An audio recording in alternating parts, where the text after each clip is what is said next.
Bienvenue sur Pimp ta santé. Aujourd'hui, je vais vous parler des légumineuses parce que je vois trop de femmes en fait qui n'en consomment pas, alors que ce sont vraiment des aliments qui méritent d'être intégrés à votre assiette presque tous les jours, j'ai envie de dire. Moi, c'est Ludivine Courcel, je suis kiné, ostéo, je suis certifiée en naturopathie et j'ai aussi un diplôme universitaire en micronutrition, alimentation, prévention, santé. Tout d'abord, pour replanter un peu le décor, les légumineuses, en fait, ça fait partie de ce qu'on appelle les protéines végétales. C'est aussi des féculents dans le sens où ils contiennent des glucides. Donc les légumineuses, elles peuvent être utilisées dans ces deux catégories-là et elles peuvent être une alternative occasionnelle aux protéines d'origine animale. Attention, parce que les protéines d'origine végétale, elles sont quand même pas assimilées de la même manière, pas aussi bien en tout cas, et surtout, elles ne présentent pas le spectre complet des acides aminés. C'est pour ça que le régime végétarien, c'est pas quelque chose qui s'improvise, il faut vraiment être documenté sur le sujet si vous voulez vous aventurer là-dedans. Et donc les légumineuses, c'est tout ce qui est pois chiches, les pois en général, pois cassés, toutes les lentilles, toutes les fèves, y compris les fèves de soja, et tous les haricots. Personnellement, quand j'accompagne des femmes, moi je les recommande plutôt le soir dans leur consommation. Pourquoi le soir? Parce qu'en fait ça va être une alternative justement aux protéines animales, parce qu'elles sont quand même plus faciles à digérer que les protéines animales. Elles sont moins acidifiantes, moins pro-inflammatoires, et elles vont favoriser un sommeil de qualité. Et aussi, ça permet de diminuer les bouffées de chaleur quand vous êtes en préménopause et en ménopause. Ça, c'est quand même super intéressant, c'est bon à savoir. Mais l'objet de la vidéo, aujourd'hui, je voudrais surtout vous parler du trempage des légumineuses.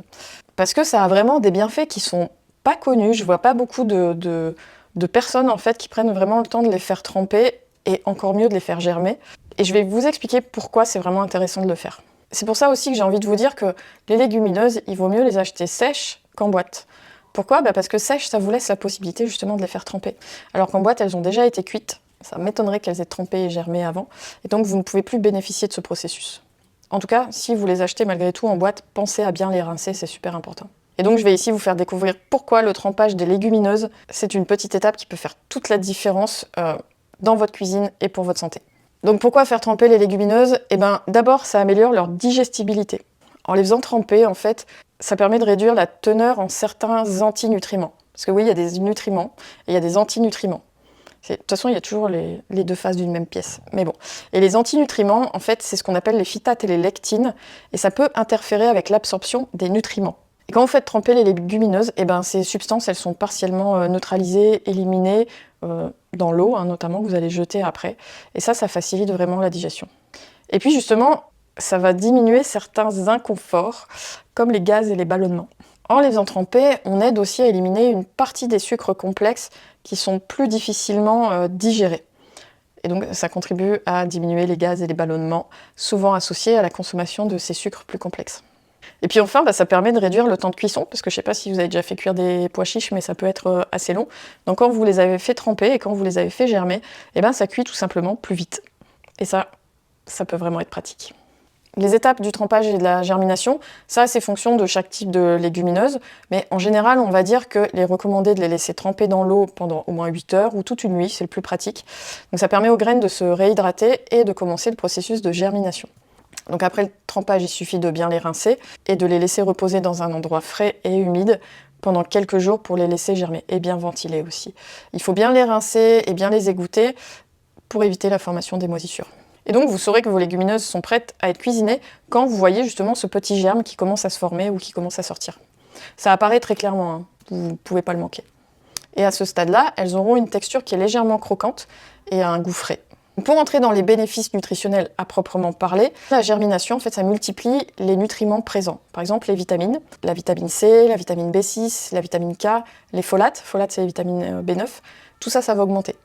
Et c'est des vitamines qui sont vraiment essentielles pour divers processus métaboliques, et ça peut être mieux absorbé en plus après la germination. Ça va augmenter aussi la teneur de certains minéraux, comme le fer, le zinc, le magnésium, qui peuvent en plus devenir eux aussi plus facilement absorbables lors de la germination. Donc ces minéraux, ils sont importants pour le bon fonctionnement du système immunitaire, pour la santé des os, pour la santé des muscles, et la régulation aussi de différents processus biologiques. Ensuite, la germination, ça va aussi augmenter la teneur de certains antioxydants, comme les flavonoïdes, les polyphénols, et ces composés-là, ils jouent un rôle essentiel dans la lutte contre les dommages causés par les radicaux libres dans le corps, c'est-à-dire l'inflammation. Les acides aminés aussi vont augmenter pendant la germination, et il y a certains acides aminés essentiels, c'est-à-dire que le corps ne sait pas fabriquer, vous êtes obligé de les avoir par l'alimentation, comme la lysine, la méthionine, eux aussi, encore une fois, ils vont être mieux assimilés après la germination des légumineuses. Et la germination, ça va activer certaines enzymes. Et c'est ça aussi qui va faciliter la digestion des légumineuses. Donc c'est des enzymes qui vont aider à décomposer les nutriments complexes en composants plus simples. En fait, c'est comme une étape, c'est comme si c'était du pré-mâché presque. Non, c'est une étape préalable en fait à la digestion. Et encore une fois, ça va faciliter l'absorption des nutriments. Donc ça peut réduire la charge sur le système digestif et donc potentiellement, là encore, diminuer les risques de ballonnement. Et la cerise sur le pompon, c'est que le profil aromatique et la texture sont aussi améliorés grâce à la germination. Souvent, les légumineuses qui ont germé, elles ont une saveur plus douce et une texture plus tendre que les non germées. Et donc ça va apporter un peu plus de subtilité à vos plats. Donc en résumé, le trempage et la germination, c'est vraiment une étape simple à réaliser avant de les cuisiner. Ça demande un petit peu d'anticipation. On est d'accord que si vous voulez en manger ce soir, ça va être un peu court pour les faire tremper et les faire germer. Mais par contre, c'est vraiment une étape qui a des effets très bénéfiques sur la digestibilité, sur la valeur nutritionnelle et même sur la saveur des légumineuses. Donc, optez pour des légumineuses sèches qui vous permettront de faire ça et accordez-leur le temps nécessaire de le faire. C'est comme ça que vous allez libérer tout leur potentiel de santé. Et rappelez-vous que si vous avez du mal à les digérer, le trempage, ça va vraiment, je pense, améliorer le problème. Et dans ces cas-là, pensez quand même à les réintroduire petit à petit. Ne vous dites pas, c'est bon, je les ai fait germer, je vais m'en faire une plâtrée. Non. Tout ce qui est difficile pour votre système digestif, quand vous commencez à réintroduire, c'est toujours progressivement. Donc le trempage, ça permet de neutraliser les antinutriments, les gaz indésirables, tandis que la germination, elle, ça enrichit les légumineuses en vitamines, minéraux, antioxydants, acides aminés essentiels. En intégrant ces étapes simples dans votre routine culinaire, vous pouvez non seulement améliorer votre santé digestive, votre profil nutritionnel, mais également diversifier votre alimentation de manière savoureuse. Alors essayez de faire germer vos légumineuses la prochaine fois que vous les cuisinez et dites-moi en commentaire ce que vous en avez pensé. De toute façon, n'oubliez pas qu'il faut toujours explorer, expérimenter, tester, partager vos découvertes. Et rappelez-vous que chaque petit geste compte pour prendre soin de votre santé et même celui de laisser tremper quelques heures vos légumineuses. Donc si vous avez apprécié cette vidéo, n'oubliez pas de la liker, de mettre un pouce en l'air, de partager, de vous abonner à la chaîne et d'activer la cloche pour ne rien rater de mes prochaines vidéos sur la santé, sur la perte de poids, sur l'énergie. Moi en tout cas, je vous dis à la semaine prochaine pour une nouvelle vidéo et d'ici là, soyez douce avec vous-même.